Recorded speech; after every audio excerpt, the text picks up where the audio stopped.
really think she built me up to be more than I actually am. But thanks, Jay. I'd like to apologize in advance because this morning my printer didn't print the last 3 pages of my manuscript, so I'll be winging this from this point on. So, on that note, to the friends, family, faculty, staff, and everybody else who is here today,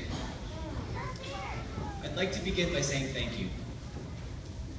It's not often that I really reflect on all the times that my teachers encouraged me to go the extra mile to really nail the material, or how many times my friends told me to suck it up when I was having a mental breakdown, and all the instances in which my parents, they're sitting right over there, had to take the 20-minute long haul up to the high school to bring me the things I'd left at home.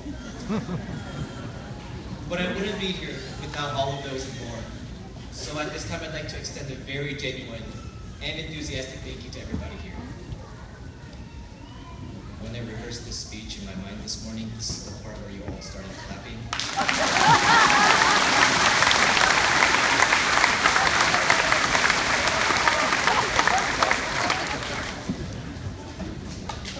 But let's get down to the reason we're all here.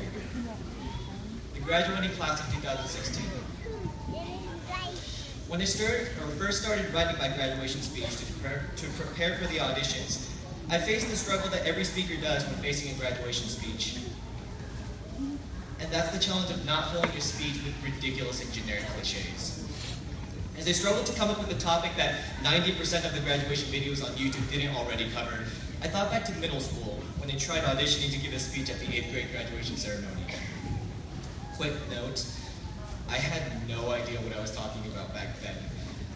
I really wanted that graduation speech, and when I was told that I wouldn't be able to give that speech at the ceremony, I was heartbroken. I thought my speech was actually really good. But I looked back at that speech the other day and I realized that it was full of the most generic, stupid, and cliche phrases I could find online. For example, I said that middle school held the best years of my life, that it'd be hard to find new things to learn after everything I learned in middle school. And the cherry on top, I said that high school wouldn't be ready for my swag.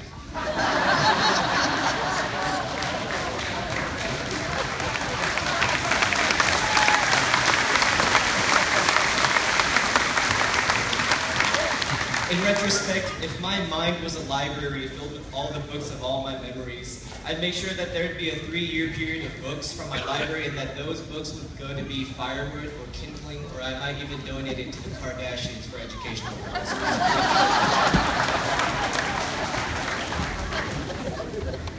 The reason I bring this up, though, is because in many respects, I'm still in that position. Sometimes I still have no idea what I'm saying or what I'm talking about, and I'm sure that in 4 years, I'll look back to this ceremony, to this moment, and hate myself for being so cringeworthy. And so it wouldn't be fair for me to stand up here and preach to all of you about what defines your sex or success, or how to find that success. Whoops. Maybe that was a Freudian slip, I don't know. I'm not going to preach to you all today, because I'm not any more wise or experienced than you guys are. And I don't know what that major universal key to success might be. So as I was struggling to find an appropriate topic for the speech, I came to realize something. And it's that success is subjective, happiness is elusive. But if there's one thing that we have to live with for the rest of our lives, it's ourselves. As a senior in high school, there are a lot of things to worry about. Things like the responsibility of becoming a legal adult, the weight of finding a steady job or getting accepted into college, and a ton of other things that life throws at you. This is where I dive off into the deep end because my manuscript has disappeared. In high school, I identified myself as many things.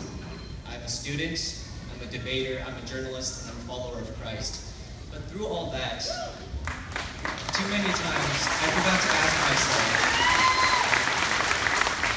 what good character I need for my future? Well, thanks to one of my teachers who I very much love and adore and respect, I stumbled upon an article. According to Frank Bruni of the New York Times, a recent study asked 10,000 high school and middle school students what was the most important to them. And they gave them one choice: high individual achievement or caring for others. And out of those 10,000 people, only 22% of those students responded that caring for others was the most important thing. That means that in your life, for every 5 people that you meet, only one of them will value compassion and kindness over what they want for themselves. And I know that our opinions may differ, but for the first time, I wanted to be in the minority of that situation. I wanted to be in the 22% who cared for other people rather than look out for myself. And I realized that success in caring for others isn't always mutually exclusive. But I want you to keep in mind that when you find a chance for success, take it. But if you have to step on others, if you have to use others as stepping stones to get where you want, then that life can also be a very lonely one. Call me lame if you want, but I'm up here telling you all of this because I firmly believe that this stone of our character that so many of us end up rejecting has the potential to become the cornerstone for the rest of our futures. And it'd be a shame to really let that go. So I realized that we don't have to be so scared about all the different stages that people categorize our lives into. Don't fear your futures. Don't fear graduation. Don't fear college. Don't fear midlife crises, and don't fear your first gray hairs, because despite all the little chunks that time divides our lives into, our lives are just one long, continuous stream of self-development, and that's not going to change just because we're graduating from high school. And when it gets hard, when it seems like being a good person might be a little overrated, I want you to keep November 3rd, 2014 in your thoughts. And I want you to hold February 28th, 2016 near and dear to your hearts. Because I believe it's only appropriate that we honor Derek and Noah in the best way that we can. And that's by doing the good deeds on this earth that they couldn't continue. Michael Dell, the CEO and founder of Dell Incorporated, once said, as you begin your journey, the first thing you should do is throw away that store-bought map and begin to draw your own. And I think it's high time that we start drawing our own maps. I think it's very fitting that my printer decided to spit out 3 blank pages for me today, because this is a blank map, and I'm making things up as I go. And that's what we're going to have to do for our futures. These next 4 years are a blank slate for us. We don't have any marks, any stray marks, any mistakes on it. And from this point on, we get to start drawing our futures and our maps. And I think that's a wonderful blessing.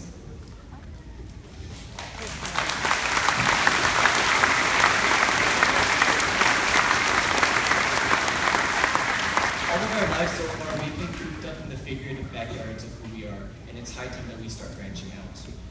All the education we've received so far, even if you think that it's even a little overrated, has been teaching us how to be good people. When we sang the cleanup song together as we picked up after ourselves, when we learned that sharing is caring, and when we learned how to apologize to others, our teachers and our parents set us down this path of character. And as we leave secondary education, it's time for us to make a full circle, to come back to the beginning, to the basics of what we learned, and try to be good people. So to wrap this up, I'll share with you all something that I've discovered just recently, and it's been helping me very much throughout all of this. 1 Timothy chapter 4, verse 12 says, don't let anyone look down on you just because you are young, but set an example for the believers in speech, in life, in love, in faith, and in purity. Congratulations, class of 2016. It's been an honor to be able to call you all my peers and my friends. And thanks for everything.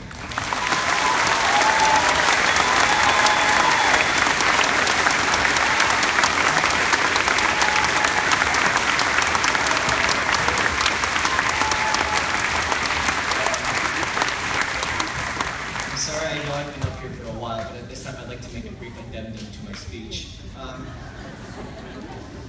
On May 1st, I was recognized by the state of Kansas as a Governor's Scholar, and as a part of that recognition, I received a certificate I can present to a teacher of influence in my life. Emily Smith, would you please stand up?